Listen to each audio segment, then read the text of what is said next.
I think. Yes. Good deal. Well, how's it going, Lil? Well, I'm trying to get ready to go to the Angora Specialty in Sedalia, Missouri this weekend. Oh, that's right. Yay. So who are you taking? I'm going to take 7 white rabbits, which are Mama Thriller, Daddy Fringe, and the 5 kids. And then I think I'll take Alex, the black doe, along, who her babies have just been weaned. I think I'll take her along so I can get her registered, hopefully, hopefully. Right. Sedalia's kind of always a bad show to try to get anything registered because um, the registrar also runs a rabbit equipment booth, and at that show, she's usually just run ragged. So I don't know if she'll have time to register a bunny or not. Oh, well, one of the registrars here is doing like registration parties, I guess you would call them, like every few months. And Yeah, RSVP, and you pay part of the registration fee. I think it's $3, and then she orders the forms, and then you pay the other three when you get there. And they'll register rabbits. Then at her place, she kind of has a little kind of party type thing. I wanted to go. I think she has one this this weekend maybe, but I did not register. I didn't RSVP, so I have to catch her on the next one. But I thought that was a pretty good idea too. yeah. Not too far away from me, and I can bring my rabbit over there because it seems like mine always hits 6 months at some inconvenient time when there are no shows. Well, because the Midwest Trailblazers show, that the Aubrey show that's the specialties being held with. Um, it's a Saturday and Sunday show, and so I knew I'd better get someone to take care of rabbits while I'm gone. Right. My adult son made it very clear when I got back into this rabbit thing that I was not to ask him to take care of rabbits for me, which is fine. If I really needed him to, I think he would. Right. But um, I was I have a neighbor, um, and she's home all the time. She takes care of her little grandson, and so she and the grandson came over today, and I showed them what they would need to do while I'm gone, and I'm paying her. Although it's very hard to persuade her to take money, but um, um, and it was a lot of fun to show her the bunnies and to show her little grandson the bunnies, and he was so cute. He's 2 years old, and I got a couple of the 6-week-old babies out for him to look at. He was like, "Tiki, tiki, tiki." it, was, it was really precious.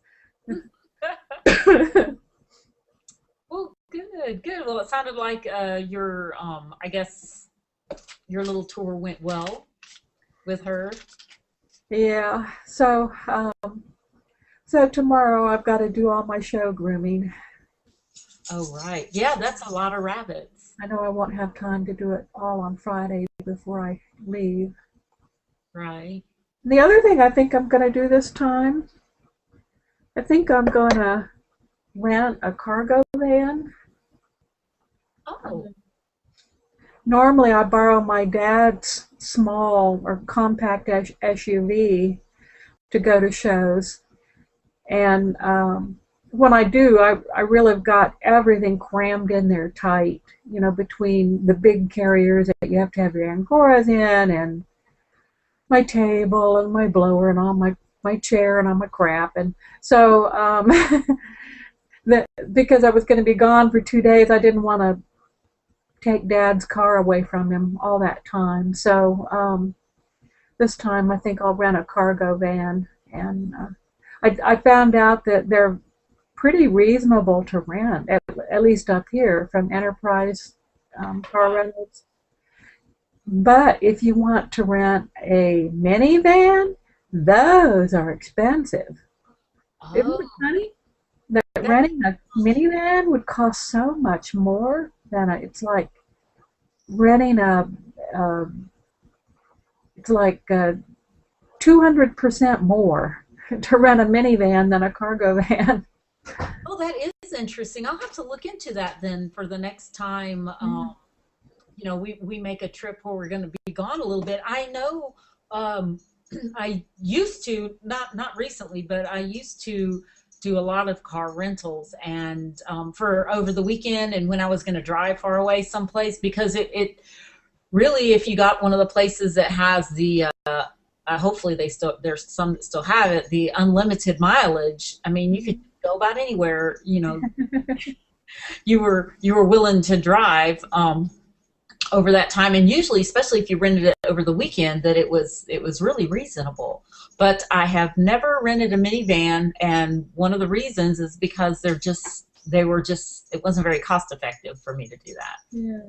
So cargo vans, I have to jot that down as something to.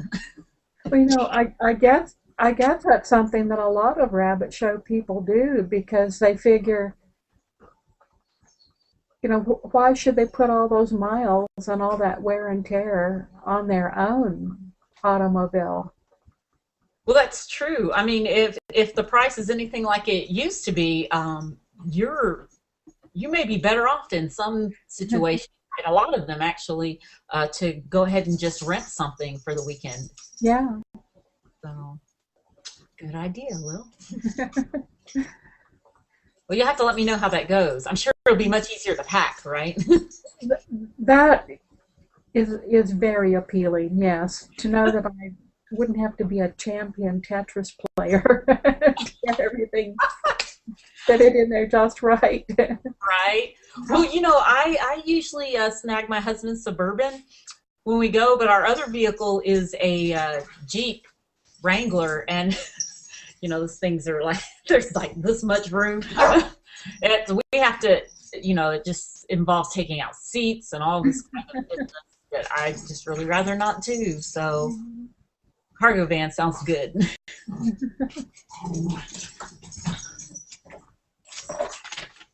So. Will you have any shows coming up? My next show is in it's right here in town actually, and it's the 19th and 20th of April. So I've got a little bit, which will be good. My rabbits will have a chance to grow a little bit more wool on them, hopefully. I've got some couple of other folks right now that I'm showing with, and they all have really nice rabbits. So, and mine are the youngest ones. And I just try to, give them every chance I can, to do well. So hopefully they will do just fine. I'm expecting them to, they won't be embarrassing at least. Yeah, yeah.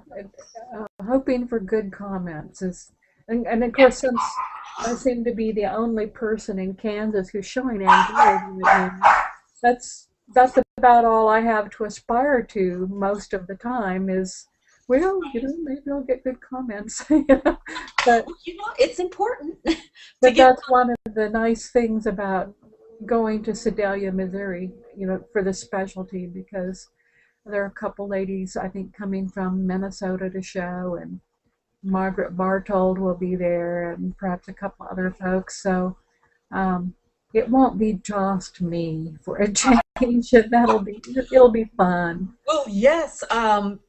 It does make showing so much more fun when you have the fellowship added in there.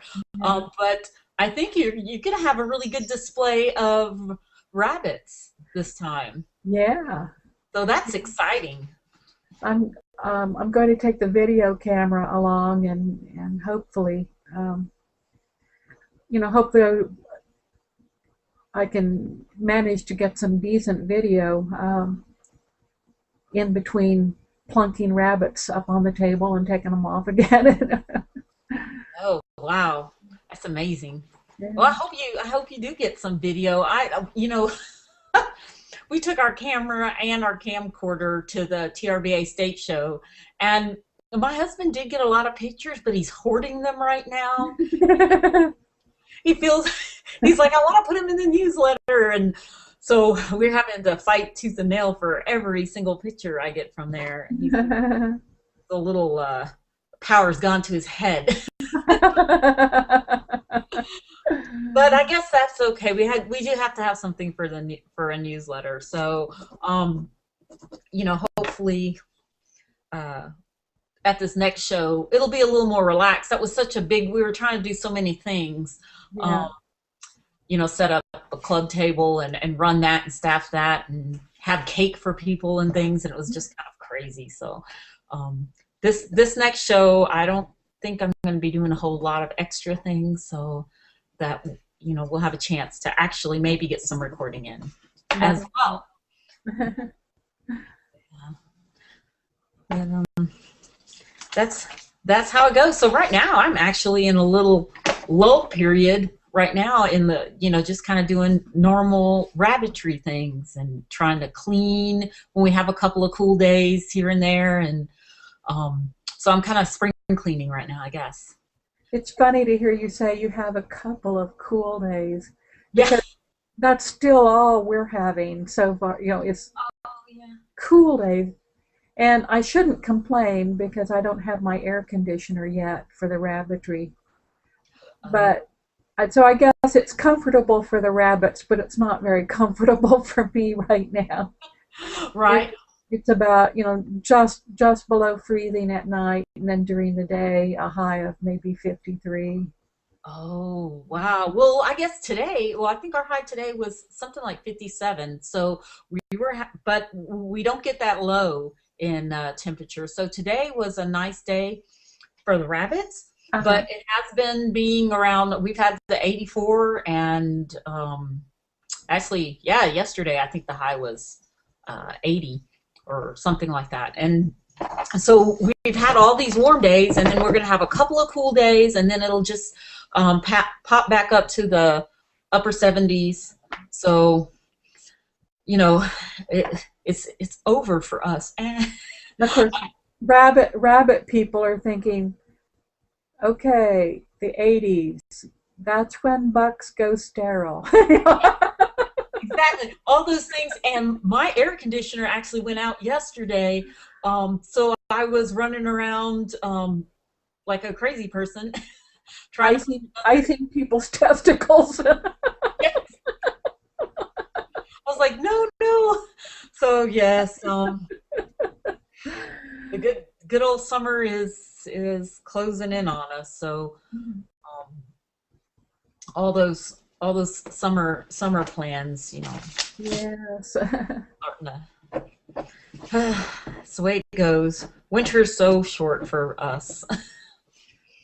And it's kind of long here, but not like it is in, say, Pennsylvania. From what I remember living in Pennsylvania, I remember we moved from Pennsylvania to southeastern Alabama in August, and everybody was like, "Oh, you're just gonna fry in Alabama." But what happened? The kids and I were like, "Oh my goodness, we are finally warm." You're thawing out. Oh, that's hilarious. I have never lived any farther north than North Carolina, and my family spent some time in the mountains up there, and it was very pretty. But I do remember that I spent the entire time there with a sweater on the whole time. I'm such a wimp with the weather, so I was glad to get back down to Texas. But now that I have rabbits, I'm always, hoping for low temperatures. That's really changed my outlook, and I'm fine wearing a sweater if the rabbits are okay. So it's all good. Goodness. So I don't know what did you want to try to chat about today, or do you? Well, I think we were both kind of interested by Dick Gear's uh, um, ARBA district report in Domestic Rabbits magazine. Um, Not mine yet. Tell me about it, please. you don't know Shadow. Well, um, he was talking about show rules and the ethics of following the show rules, Oh, and then of course quite frequently on Facebook in the ARBA group on Facebook, that there's always some kind of discussion about ethics about something related to rabbit breeding going on, and um, so I guess that was, especially after reading Dick's district report, that's been kind of on my mind. right. You're right. That is something that you do hear a lot in Facebook, and I'm always surprised by all the well, maybe surprise is not a good word, but I'm just very interested in all the different opinions out there, regarding ethics and stuff. Uh, I wish I had my There's a mag. lot of disagreement, yeah. Yeah, it is. It seems to be for something that I would have thought that would be really cut and dry, is not really so cut and dry. It's a very complex Yeah. subject, maybe. I don't know.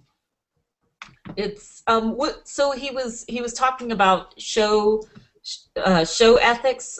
Was it about things that people, I guess, well, I guess ethics, it would be things that people do, I um you know that I, it's walk that line a it's little it's bit. been several days since I read it, so I hate to say for sure because I might Okay, remember wrong. I can right. run downstairs and get it if you want me to.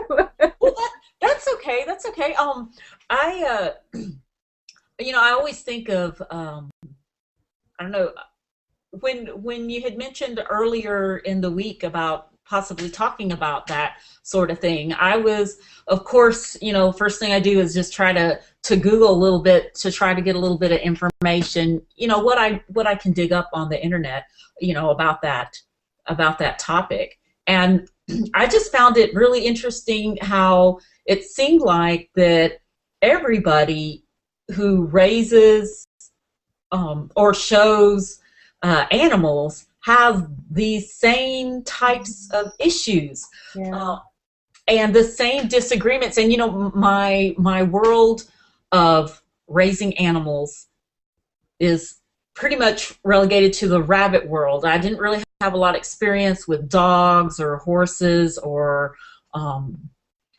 cats or any of the other types of animals that people might raise. Well, I mean, there's a bazillion types, I guess, but um, I just found it really interesting how unified everybody was. You had how everyone was about what a problem ethics was. I found that really interesting, particularly in the show world. There are all kinds of things going on. I had no idea. Naive, I guess, but Yeah, I know. And in some species, it gets really horrible. Well, for an obvious one is horses. You know, terrible, horrible things done to horses. Anything for the win. And and then, for example, sheep. Um, I've heard of you know sheep being, if memory serves me right, sheep being forced to drink cold water and did horrible things, and it's like it's just so terrible that people feel the need to win so badly that they'll make the animal suffer, and um, yeah. but um, fortunately, maybe I'm naive, but I, as far as rabbits go, I think ethics go more towards it, more to is it ethical to treat an animal for snuffles? Because any treatment is just masking the symptoms.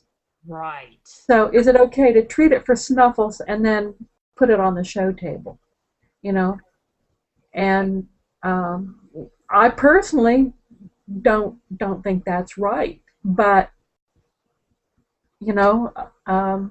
there's obviously there are other people that are fine with that. Yeah. I have heard that discussion, and I'm kind of on the same. But well, I am on the same page as you. I absolutely don't feel that's right at all. And even if you do feel that it's right or that you're justified in doing so, I kind of feel like you take everyone's rabbit's health and put it at risk when you do that. Yeah. And those are the things that that I worry about. I mean, I understand it's a calculated risk anytime that you expose anything to anything, like going to shows themselves are sort of a risk. But I feel like if you're working on raising healthy rabbits with a strong immune system, I don't know about everyone else, but I sort of kind of use that as one of my, I don't know, hurdles, I guess, or benchmarks for my rabbit's immune system.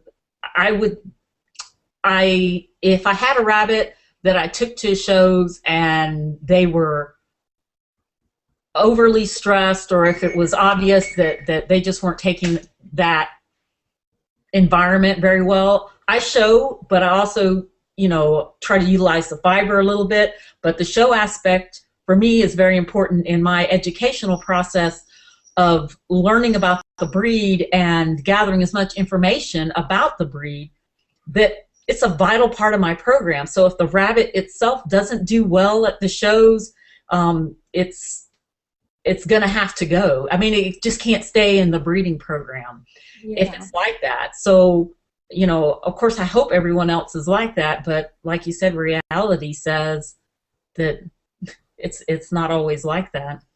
Well, and then another aspect of the rabbit hobby and the relativity whatever of how ethics are.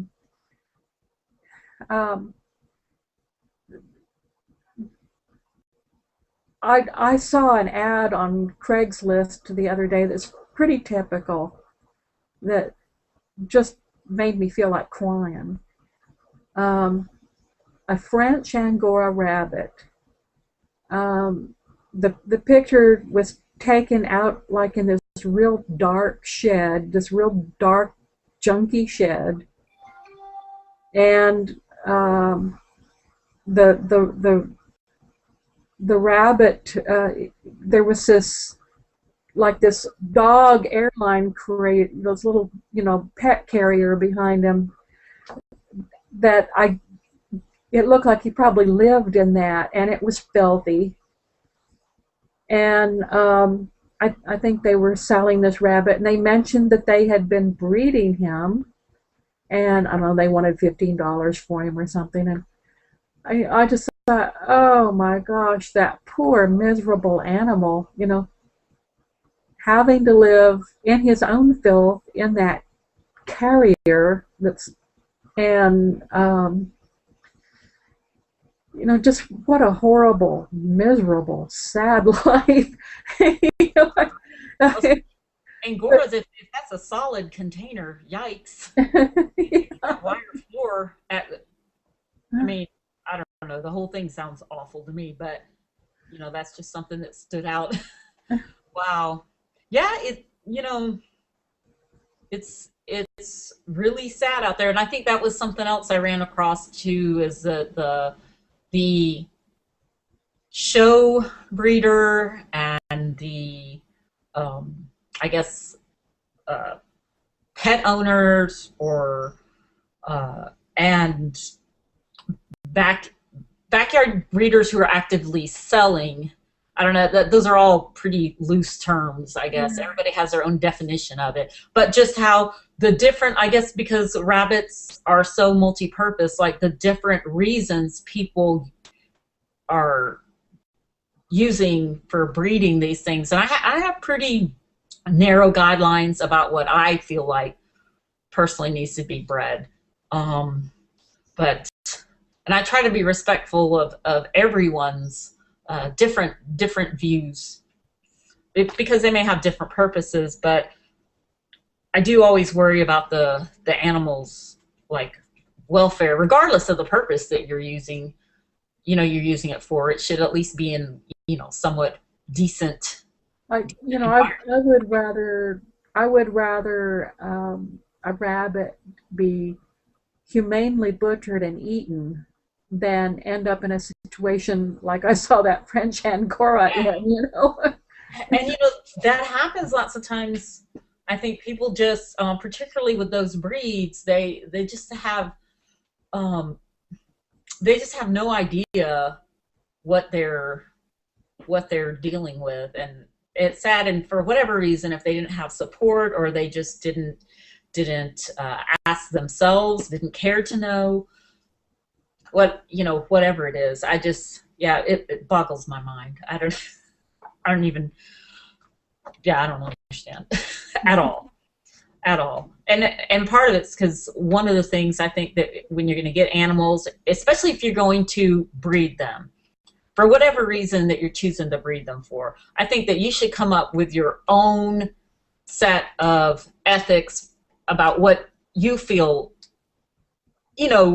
what your guidelines are, whether you're breeding them for meat or for fiber or for whatever reason you're breeding them for. Well, and I don't think it should ever be the primary goal, in my opinion, should never be the production of pets for sale, because when you're breeding for rabbits that are going to be competitive on the show table, or if you're breeding for exceptional fiber producers, whatever, or if you're breeding to have exceptional meat producers, whatever, there's always going to be some kits in the litter that are not going to be the most competitive show rabbits, or the best fiber producers or whatever, or so those are the rabbits then that if you have someone that comes to you wanting a pet, those would be the rabbits that you could place as pets. I don't think it's necessary to deliberately breed pets for sale. That's the way I see it. I'll buy that. I will, because I think that you're right. And if you're going to be a breeder, particularly for pet purposes, if that was going to be your goal, which like you said, I'm not sure that I would want that. Well, I know for myself that's not my main goal at all, or even one of the goals that I have. But there are people who do that, but if they're going to do that, I think getting involved in the show end of it. I mean, it's you can spend a lot of money at a show, but if you take your rabbits to the show, I think it gives you additional bit of legitimacy, and it educates you more, because I'm sure that even if you're the most knowledgeable rabbit person out there, there's always room to learn more. Yes. And that's my philosophy for most things that I do, and I've learned the most at rabbit shows, talking to people within my own breed and other breeds, just hanging out. I learned so much, even if I didn't have a rabbit there to exhibit that day. But I think that if your main focus is the improvement of what you have, then and it should be, I would think, regardless of what you're breeding for. But if you're, in particular, if you're breeding for pets, you this just helps you along. And like I said, I'm not really big on the pet thing at all. But if you feel like, you must go that way, it doesn't hurt to me. I think it'd help you a lot to just go and get involved in shows and, learn a little bit more. I don't know. And of course, we have to make it clear that we are not prejudiced against pet bunnies. We may be prejudiced against irresponsible breeders of all kinds, but pet bunnies, we love pet bunnies, so it's not the bunny's fault, Well, I will say that my very first rabbit started out as a pet bunny. It is a good gateway, I guess, into showing you rabbits. Pet bunny's the gateway drug. Yes,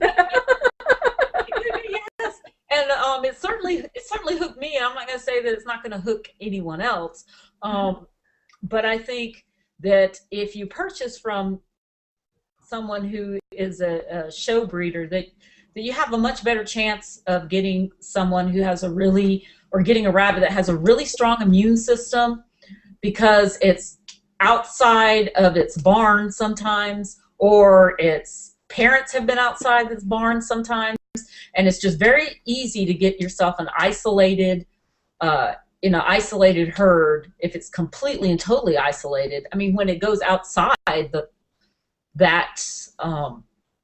its area, it's exposed to all kinds of things. I don't know. That's just my opinion. I don't know. I have no scientific backup for that at all. But that's just something that I just think along those lines. That if I have my herd closed constantly all the time, I try not to just nilly-willy put it at risk. But if you calculated risks, then I think you'll have a stronger herd overall if you're planning for those animals to go out somewhere at some point. Their immune systems need to be challenged enough that they're stimulated. Yeah. Just the same way that that children that are reared with pets have fewer illnesses and allergies than children that are that mothers follow them around with sanitary wipes all the time. Yeah. Yes. And I it's just something that I personally feel, I put that on my list of things, before I started breeding rabbits. That was just something I just thought about. But you're right, everybody has their own way of doing anything, things, and I do love my pet rabbits. Really do.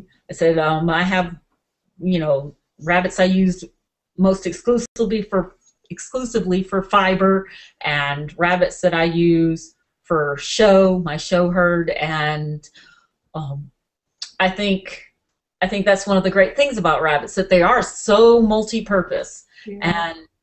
And we did recently take in, or this year added, the satin Angoras, which are dual purpose, so we can have rabbit for dinner if we feel like the need comes along at some point. And so I think there's just lots of ways that's what makes them so great. I just like you said, if you're just following good ethics, I guess. I was an obvious thing whenever you talk about ethics, especially in the showroom, is this is a really sore point with me with the Angora breeds, especially, is parents showing in youth. I remember when my daughter was a kid and she was showing rabbits, and one of the one of the ARBA conventions we went to, um, the kids at that convention, the kids were supposed to bring their rabbits to the show table when they were called, and this one rabbit was way late to the table. I mean, like the judge was holding up the class waiting for this Angora rabbit. And here comes the mother. The mother, and that wasn't supposed to be how it was done at this convention. The kids were supposed to bring their own rabbits up. Here comes this mother. And in fact, she had arrived at the convention with the rabbit to check in and everything. And then it was like just the evening before, she had flown the kid into the airport and picked the kid up. And then, the kid was like at the convention one day and then got stuck back on a plane to go back to boarding school or whatever. Wow. I always thought that was a really extreme example of an adult showing in youth. And, but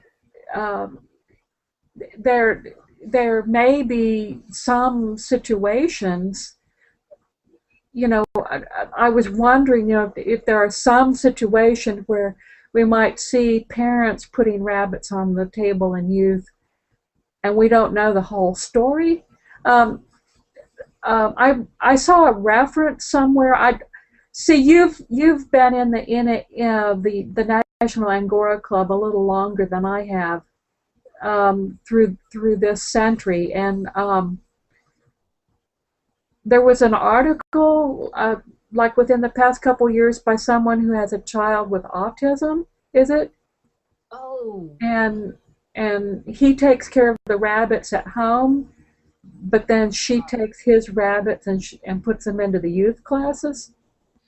Yes, I think I remember something about that. Didn't he have an issue, sometimes the crowds and things at the shows Yes. disruptive or something. Yeah. Yes. Now I could see how that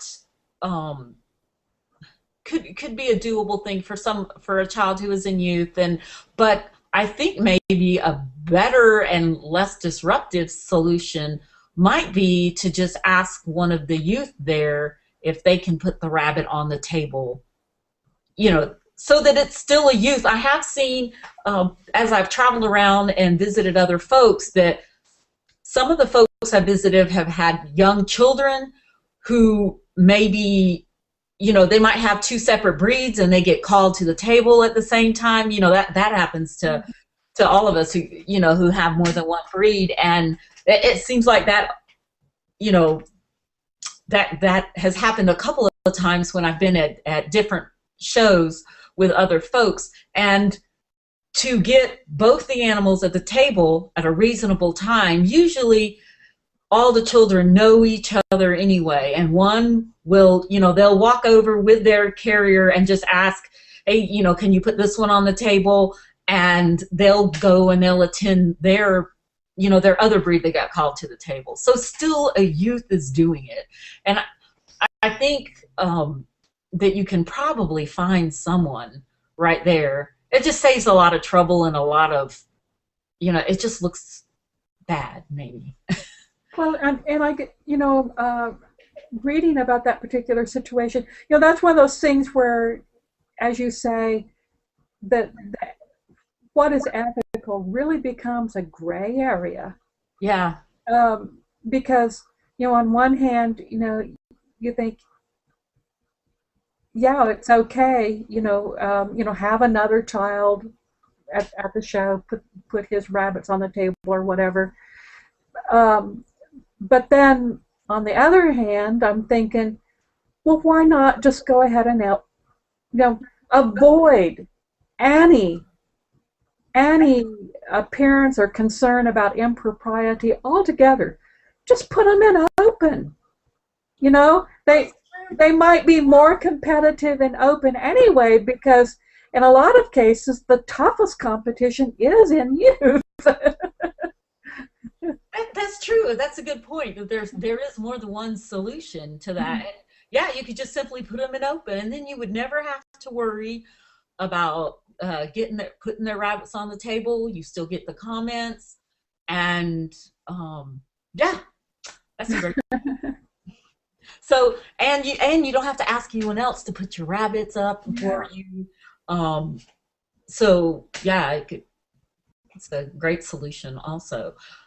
I guess there's so many ways, and also I guess if someone really wanted to put their own child's rabbits on the table, you could. I mean, I don't know. Maybe I'm off, but I don't see anyone, if you went and asked someone about it, that would say that wasn't okay to do that. It just makes things, sometimes, sadly, I guess, perception is everything. Yeah. and how many people, the people maybe in your breed know, but then, I don't know, from years of working in HR, I just know.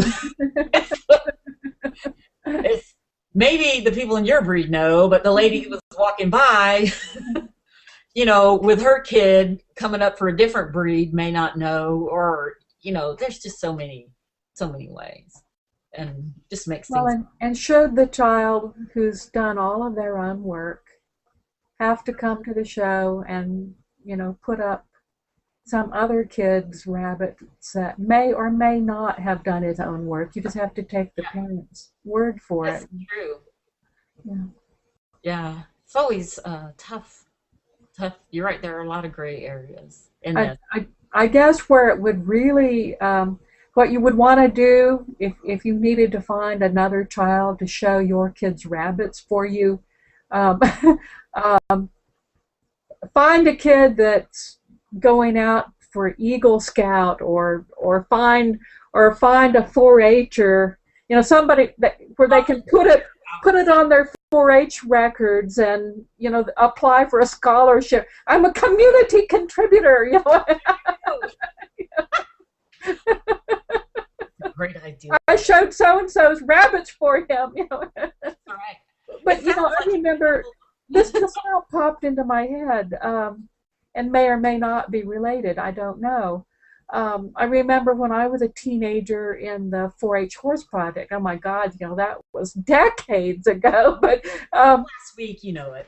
I remember there was one little girl who had cerebral palsy, and she had this absolutely beautiful pony. And she wanted to show her pony at the 4-H fair in the halter class. And so her mother asked if I would assist her. And I remember I felt like that some of the teenagers in 4-H would have seen that as an opportunity to promote themselves. I will go out here and I will grandstand about helping this handicapped or disabled child, and I'll put it on my 4-H record, and I'll be a big hero, and I'll, get all these awards, So I felt like it was important to let that little girl have the joy of showing her pony herself as much as possible. Right. And so I remember I would kind of, make sure that, she was headed in the right direction, and that the pony was going in the same direction with her, and then, I would just kind of back off and sit, on the ground by the fence or something, trying to be as low key as possible, and if she needed help, I'd get up and, without showboating too much, try to get her to help her out. And I remember one adult was like, little helper, and I'm like, I am. But it worked. It turned out really well, because she got grand champion pony, and it was an absolutely beautiful pony, and they deserved it. So. Oh, that's awesome. And she did it herself mostly. She did it herself. She really did. That's awesome. Oh, I tell you. Well, that the good side of showing, right? There's a lot of good things that happen showing. I've met some wonderful people, and you know, we talk about ethics, and there's a lot of um, people with wonderful ethics that I run into. I don't want to imply that people are not not I guess ethical sometimes, but there are, you know, just like in any other activity, especially if competition and awards or status are involved, you're always going to have these issues. And you know, and money, I guess. Not a whole lot of money floating around the rabbit world, I guess. But Well, you know, I think the human craving for status and respect mhm. is oddly enough, in some situations, maybe even stronger than our drive to procreate. There's a book by a writer by the name of Howard Bloom, and I wish I could remember the title, but there's a portion of the book where he really goes into that drive that human beings have for status and respect, and how some, you know, we quite often get a little nuts about it. Yes, we do. Yes, we do. I'm pretty sure the history books are full of that. Ooh, but you're right. It does. It is an important drive to us, and I think that's why it's important to have an honest look at yourself whenever you enter in any of the competitive things, and just set guidelines out for yourself right away. I don't know. That works really well for me. I need my own guidelines before situations happen, because if I don't, I tend to try to justify whatever I'm doing at that moment to meet my short-term goal. I mean, I am only human, and but if I have guidelines for myself and you know, and my behavior in you know, broad situations, then I have a reference for me that guides me. It doesn't have to be the same reference everyone else uses, but it works for me, and it allows me to still, you know, toe the line for the things that I have sat down and felt are important for me and my breeding program and my show program, because they're sort of the same, but not exactly. Well, and you know, there along those lines, pay attention. It's like, pay attention to what's important for you, and no, unless someone's picking up a chair and bopping somebody over the head with it or something like that, you know, or don't bother yourself with what other people are doing. You know, take care of your own little circle. You know, take care of your own little corner of the world, because, you know, things are going to even out. You know, that's this show. You know, it's just one rabbit show. You know, next week there'll be another rabbit show. You know. Well, you know, you remind me of something I've written about a few times, but in my blogging thing, or I've touched on it. But for me, it's very important in my whole vision of showing, because I do happen to be a very competitive person at heart, and my husband's laughing. I'm very competitive. I have very strong drive for things, but what I try to do is to look at it as I'm competing against myself. So it helps me to see things to control. I'm competing against the last litter that I had, the last year, how I performed, how my herd performed last year. And we're racing for one thing, and I'm trying to beat one thing. And for me, as far as my show herd goes, that's the standard of perfection. And that's what I'm chasing. I'm not chasing the exhibitor next to me. You know, I'm not chasing the rabbits they have on the table this year. I am after the standard of perfection, and I'm just ready to whoop that thing up.